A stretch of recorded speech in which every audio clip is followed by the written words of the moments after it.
l'un des plus contestés de l'histoire récente du pays. Quand on tue un président, on tue un pays. C'est important de le dire. Même si Haïti est immortel et Haïti se relèvera. Il y a tellement de choses à dire parce qu'on ne peut pas comprendre la situation présente d'Haïti si on n'est pas dans une dynamique de chercher à comprendre la genèse d'Haïti. Haïti a été proclamé, est né après une résistance noire extraordinaire. On peut citer des géants, Boukman Duty, Félicité, ces géants de la cérémonie du bois caïman sur lesquels il y aurait tant à dire. On peut citer évidemment Toussaint, l'ouverture, et surtout Jean-Jacques Dessalines. Des géants qui ont fait en sorte que Haïti est devenu le symbole de la dignité africaine et afro-diasporique dans le monde.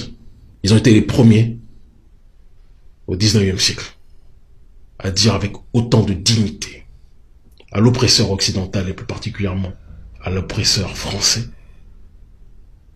l'oppression est terminée.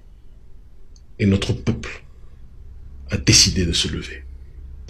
Rien que pour cela, les Africains du monde entier, du plus foncé au plus clair, quelle que soit notre classe sociale, quelle que soit notre orientation politique, quelle que soit notre religion, quel que soit notre sexe, nous avons une dette éternelle vis-à-vis d'Haïti. Et ça, je tiens à le préciser devant caméra.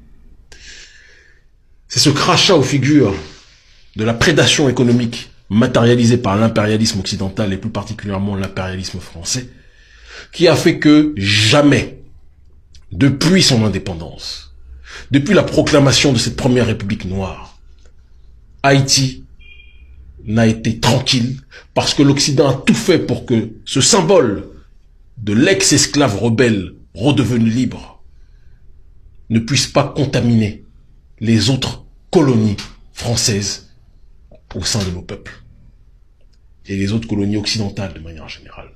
Il y a une sorte de consortium occidental pour faire en sorte de maintenir Haïti la tête sous l'eau.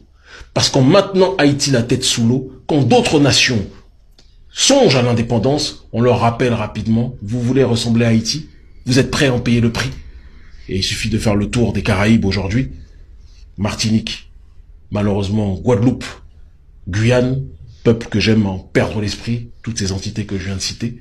Quand vous leur donnez l'exemple d'Haïti, personne ne veut être indépendant. C'est ça la réalité. Parce que l'impérialisme français vous dit: le prix à payer, c'est d'être instable de manière perpétuelle comme Haïti.